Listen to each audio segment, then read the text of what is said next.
आज के शंकरलाल जी चौधरी साहब मंच पर पधारे। बहुजन समाज के बुद्धिजीवी विचार के नौजवान साथियों, आप सभी को पूरे मध्य प्रदेश की ओर से क्रांतिकारी जोहार, जय भीम, जय मध्य प्रदेश।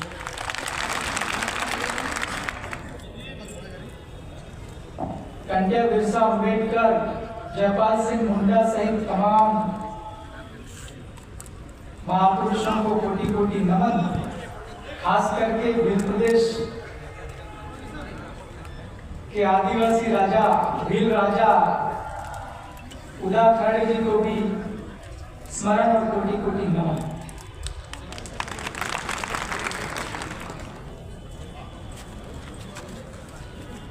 भाइयों, सज्जनों, माताओं, बहनों, आपका कार्यक्रम लगातार सुबह से चल रहा है। मेरा ख्याल से 90% बातें होंगी, 10% बातें बची हुई। यहाँ बहुत बड़े बड़े विद्वानों को आपने सुना है। अब मैं वो विद्वान वाली सुनाने वाली बात नहीं करूं, क्योंकि मैं प्रैक्टिकल का आदमी हूं। जो भी संविधान लागू नहीं है, संविधान के अंदर जो अधिकार प्रदत्त हैं आदिवासियों के, दलितों के, पिछड़ा अल्पसंख्यक भाइयों के, सभी के अधिकार हैं संविधान में, लागू नहीं है, मिलते नहीं है। मेरा लगभग 1 साल का अनुभव है। भारत देश के अंदर अलग अलग विधानसभा है, अलग अलग राज्यों की। जो विधानसभा का सदस्य होता है वो विधायक होता है, और जो विधायक होता है वो संवैधानिक पद है। अब जब हमारा पद ही संवैधानिक है तो संविधान को लागू करने की सबसे ज्यादा जिम्मेवारी हम लोगों की ही है।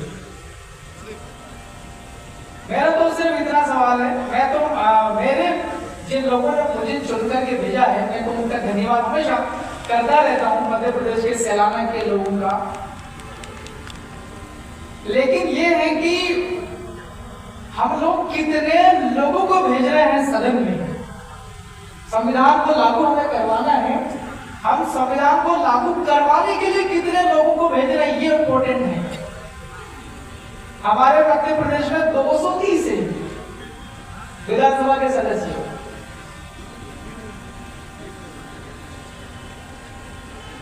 संविधान में प्रदत्त आदिवासियों के, दलितों के, मतलब पूरा बहुजन समाज अधिकारों पर खास करके वर्गों की चर्चा और वर्गों की चिंता करने वाले लोगों में मेरे को केवल अकेले को भेजा है, और भी लोगों को भेजना था। कम से कम 230 में से 116 भेज देते तो पूरे एमपी की सारी धांधली खत्म हो जाती।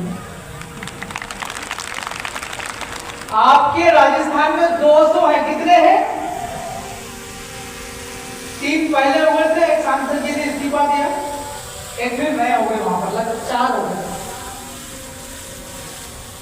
तो 200 में से 101 अगर आ जाते हैं तो आपकी राजस्थान की सारी धांधली खत्म हो जाती। तो मैं ज्यादा नहीं बोलूंगा। आज यहाँ बहुत बुद्धिजीवी लोग हैं सभी वर्गों की। हम लोग कम होते हैं, जैसे राजस्थान में 4 हैं, मैं मध्य प्रदेश में अकेला हूँ। कुछ लोग कहते होंगे यार ये तो भारत आदिवासी पार्टी की बात कर रहा, हम तो सभी वर्गों के आए हैं। जवाहरलाल परमार साहब कह रहे थे कि भाई सब लोग एकता कर लो, भाई समस्या तो सबकी कॉमन है ना, कॉमन प्रॉब्लम्स हैं, बहुत सारी प्रॉब्लम्स कॉमन है। आरक्षण का मसला हम लोग बहुत चिल्लाते हैं कि नौकरी नहीं निकल रही, बहुत पढ़ रहे हैं। भैया नौकरियां निकलवाने के लिए क्या करना पड़ेगा? लड़ना पड़ेगा ना। तो जिस जगह लड़ने की जो जगह है, प्लेस ऑफ फाइटिंग, उस जगह पर हमारे लोग कम हैं।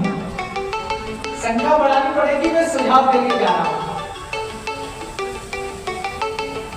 मेरे को ये जानकारी मिली थी 4-5 दिन पहले कि उदयपुर के आसपास के जो गांव हैं, खास करके आदिवासी लोग ज्यादा रहते हैं गांव, अन्य समाज के भी हैं। उदयपुर के आसपास के गांवों के अंदर में भू माफिया जो होते हैं, जमीन का कारोबार करते हैं। वो लोग आदिवासियों की जमीनें छीन रहे हैं लगातार। तो मैं वो समस्या समझने के लिए आया हूं मेनली। जो भू माफिया गैंग होती है, ये भी जानकारी मिली है कि गांवों के अंदर डरा धमका कर जमीनें खरीदी जाती है। बिंदु नंबर 1 तो यह है कि आदिवासियों की जमीन गैर आदिवासी नहीं खरीद सकता। यहां पर यह बड़ी समस्या है। मैं तो मध्य प्रदेश का हूं, यहां पर तो 4 है और भी बहुजन समाज के भी साथी कोई होंगे, वो चाहे आपका भीम आर्मी का हो, चाहे आपका कौन सा है मायावती जी का हो। सभी लोगों की ये साझा जिम्मेवारी है। हम बहुत बड़ी बड़ी बातें उठा देते हैं। संविधान कोई छोटी मोटी चीज नहीं है। पूरी दुनिया का सबसे बड़ा अगर कोई संविधान है किसी देश का, वो भारत का है। सबसे बड़ा संविधान भारत का है। अब इतने बड़े संविधान को लागू करना कोई आसान काम नहीं है। अभी पूरे भारत में इतने राज्य हैं, देश हैं, सरकारें बनती हर 5 साल में, कभी कभी लंबी चली जाती है, 10 साल तक चलती, कोई 15 साल तक चलती, कोई तो पहले आजाद हुआ था देश, तो 50 साल तक लगातार चली है सभी कहीं राज्य में। वो लोग जो है उतना ही संविधान को लागू कर रहे हैं जितना उनको जरूरत है। मुख्यमंत्री और प्रदेश का जो मंत्रिमंडल है वो और सरकार कौन से विचार वाले दल की है, उन लोगों को फायदा करने के लिए उतना ही संविधान लागू किया जा रहा, पूरा नहीं किया जा रहा। तो पूरा लागू करने के लिए हम सभी लोगों को इकट्ठा होना पड़ेगा। इकट्ठा होकर आज तो चर्चा कर रहे हैं, लेकिन जब मौका मिलता है हमें लागू हम कर सकते हैं विधानसभा या लोकसभा जाकर के, तब भी हमें एकता का परिचय दे करके करना पड़ेगा।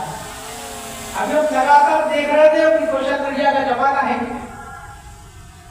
जिन लोगों को एमएलए क्या होता वो भी नहीं पता, ऐसे लोग यह विधानसभा जा रहे हैं। यह गलती किसकी है? उस भाई की गलती नहीं है जिसको एमएलए नहीं आता, उसकी कोई गलती नहीं। गलती सलूमपुर के लोगों की है। सलूमपुर के लोगों ने केवल 2-3 हजार वोटों से जिताने का कोशिश किया था। उन्होंने गड़बड़ कर दी मशीन में। 1012 से हराने का काम किया कि नहीं किया? तो हमारा ये जब ऐसा माहौल है, सफेद नीले पीले सारे कलर वाले विचार वाले अपन एकता में जा रहे हैं, तो जब ये जिम्मेवारी आती है कि संविधान को लागू अगर करना है, हमारे हक और अधिकार को सुरक्षित करना है, हक और अधिकार नहीं मिला है, चाहे वो आरक्षण का मसला हो, चाहे जल जंगल का मसला हो, इन सभी समस्याओं का समाधान करने के लिए एक ही समाधान है। आज की तारीख में डेमोक्रेटिक संविधान की बात कर रहे हैं ना, आज संविधान का दिवस है 26 नवंबर। उसमें लिखा हुआ सारी समस्याओं का समाधान संविधान है, और संविधान के अंदर भी एक लोकतंत्र है, डेमोक्रेसी, कि लोग खुद तय करेंगे आपको कैसी सरकार चाहिए। अब्राहम लिंकन पहले बोले थे, बहुत पहले, government of people, by the people, for the people. लोग तुम ही तय करो कैसे लोग होने चाहिए सदन के अंदर में संविधान को लागू करने वाले। तो हमारे लोगों की गलती आ रही है, इन गलती को हम लोग जब सुधार लेंगे, हम एकता में हो जाएंगे। हमारी समस्याओं का समाधान कौन करेगा, ये हम अगर तय कर लेंगे, समझ लेंगे, तो हम सही आदमी भेज देंगे। तो फिर सही आदमी चला जाएगा, तो सही आदमी आपका संविधान लागू करवाएगा अपने सदन में। वहां तो हम लोग बोबड़े लोग भेज रहे, बोबड़े और गुंगे सदन में, और बाहर हम रैलियां करते हैं बड़ी बड़ी। तो गलती हमने भी है, इन गलती का हम लोग को सुधार करना होगा। और ये समय खास करके बहुत कठिन समय दौर जो है, भारत के संविधान में सरकारें आएगी और जाएगी, ये भी है 5-5 साल का, लेकिन सरकार के अंदर जो लोग रहेंगे उनके विचार कैसे रहेंगे, ये भारत के संविधान में लिखा हुआ है। आपके राजस्थान में भजनलाल करके है ना, उसमें लिखा हुआ भारत के संविधान में कि भजनलाल को शपथ लेने अनुच्छेद 188 के तहत शपथ में लिखा हुआ ईमानदारी के साथ लोगों की सेवा करने, उसका निचोड़ समझेंगे तो। लेकिन क्या ये ईमानदारी के साथ करते हैं? जनहित में काम करते हैं क्या? नहीं। ये पूरी बेईमानी के साथ प्रदेश को चला रहे हैं। आज की तारीख में आप बात करो, संविधान में लिखा हुआ है, चाहे मुख्यमंत्री हो, चाहे विधायक हो, चाहे कोई आम आदमी हो, चाहे सरपंच हो, चाहे देश का प्रधानमंत्री हो, चाहे राष्ट्रपति हो, वो शपथ लेने के बाद उसके मन में विचार कैसे आने चाहिए, ये भारत का संविधान बताता है। समाज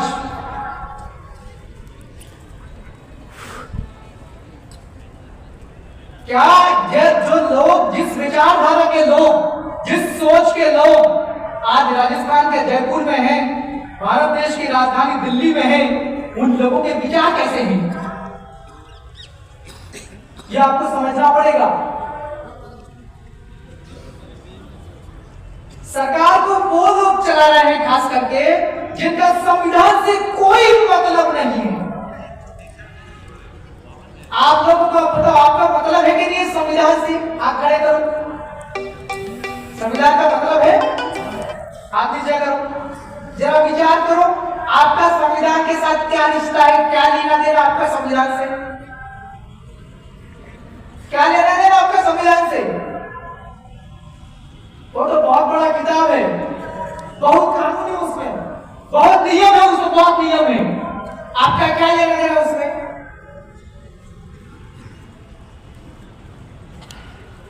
क्योंकि हमारे सारे अधिकार उसी के अंदर में है। क्या है? हमारा नौकरी का अधिकार उसी में है, हमारी पढ़ाई लिखाई का अधिकार उसी में है।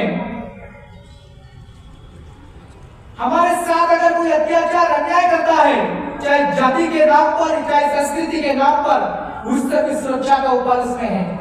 हमारी हर चीज उसके अंदर में रजिस्टर्ड है, लिखी हुई है।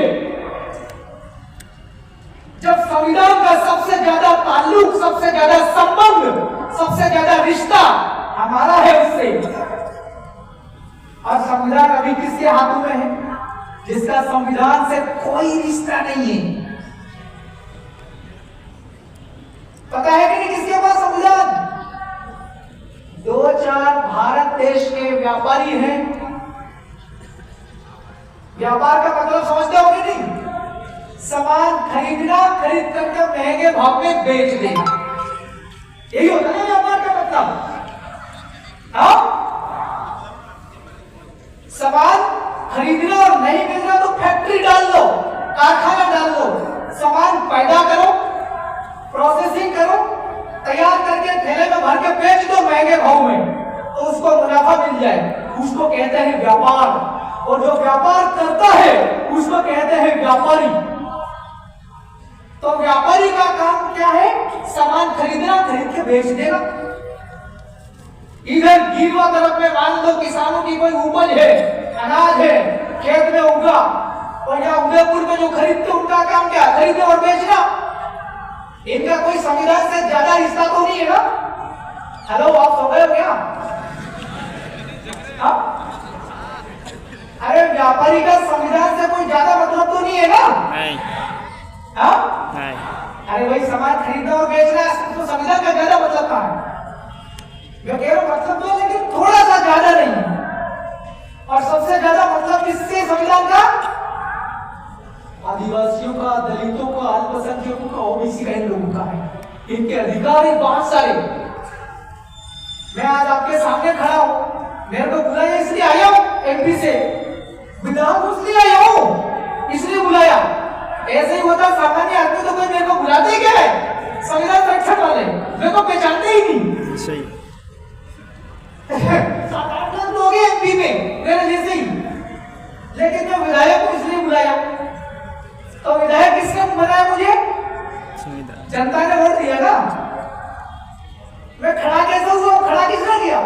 जनता मुझे खड़ा जनता ने नहीं किया है। जयपाल सिंह मुंडा और डॉक्टर भीमराव अंबेडकर, इन दो लोगों ने मिलकर के मुझे खड़ा किया। आप कहते होंगे वो तो कितने ही साल हो गए मर गए, यानी क्या कह विधायक। अरे भाई आरक्षण संविधान के अंदर लिखा हुआ कि आदिवासियों को विधायक बनाना ही बनाना है। संविधान में लिखा हुआ है एससी कास्ट को विधायक बनाना ही बनाना है, और नहीं बनाओगे तो ऐसी कैसे हो जाएगी बीजेपी कांग्रेस वालों। तो ये संविधान में लिखा हुआ है अपना आरक्षण। मैं आज आरक्षण की वजह से हूं यहाँ पर विधायक। अगर आरक्षण नहीं होता तो मेरी जगह पे क्या मैं विधायक खड़ा होता था क्या? नहीं। दूसरे पैसे वाले खड़े हो जाते, बड़े बड़े लोग, और मेरे जैसा झोपड़ी वाला कोई खड़ा वो वोट देते क्या?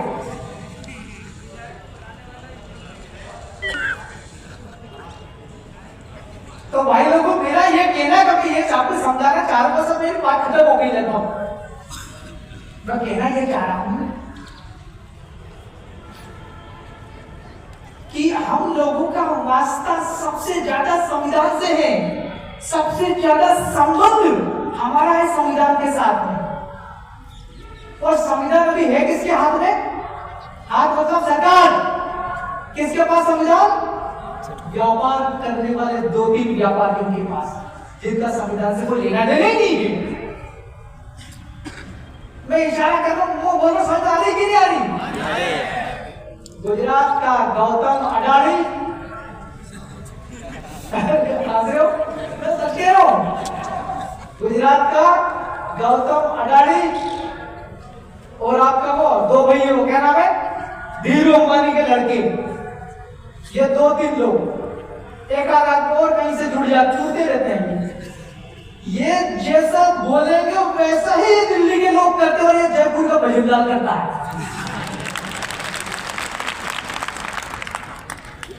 तो सर मेरी बात करना, अभी आपको तय करना है कि आपको सदनों के अंदर, चाहे लोकसभा हो, चाहे विधानसभा हो, चाहे ग्राम पंचायत हो, चाहे आपका उदयपुर का नगर निगम हो, है ना, आपको यहां पर कैसे लोग भेजना आपको?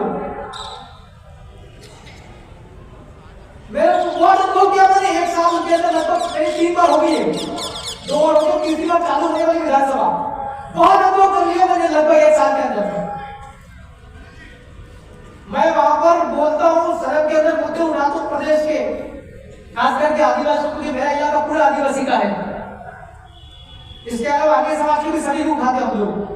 जब मैं खड़ा होकर के बोलता हूं तो जब दूसरी पार्टी के लोग हैं, अपने ही वाले आदिवासी और दलित, एससी और एसटी के दोनों के विधायक, मैं कोई बड़ा मुद्दा उठाता हूं, जैसे दिल्ली के पूर्व मंत्री अभी कह रहे थे थोड़ी देर पहले कि आपका आदिवासी का 275 के अंदर बजट का प्रावधान है, मैंने वही वाला मुद्दा उठाया सदन के अंदर, तो बीजेपी और कांग्रेस वाले विधायक कैसे हो जाते हैं?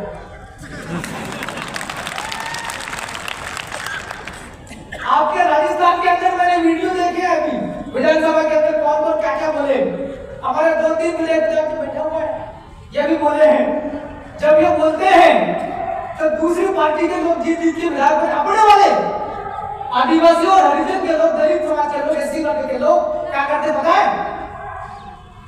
जब भी आदिवासी, दलित, अल्पसंख्यक मुद्दों, जब बहुजन समाज के मुद्दों की बात होगी सदन के अंदर, हमारे लोग उठाते राजस्थान की विधानसभा में, तो यहाँ के जो आरक्षित वर्ग के जो विधायक हैं वो ऐसे कर लेते हैं। जब बोलते हैं तो ये आंखें बंद ऐसे कुर्सी का सहारा लेकर के पीछे, सिर और कुर्सी, पीछे की कुर्सी पे सिर टिका देते ऐसे। तो भाइयों, मेरा तो आपसे इतना कहना है कि मेरी बात को आपने सुना है, इसको आप लागू मत कर दे रहा हो। लागू कर देगा तो भैया 200 के 200 विधायक बन जाएंगे अपने एससी एसटी वाला, ओबीसी माइनॉरिटी वाले, तो विपक्ष में कोई मिलेगा ही नहीं, उसको रखना भी जरूरी है। मैंने आपको बहुत काम की बात बता दी, मैंने जो बोला है, जो जो चीजें, उसको आप लोग रात भर सोच लेगा, फिर सवेरे आप लोग डिस्कशन करके देना आगे क्या। बहुत बहुत धन्यवाद, मेरी बात को आपने सुना। बहुत बहुत धन्यवाद माननीय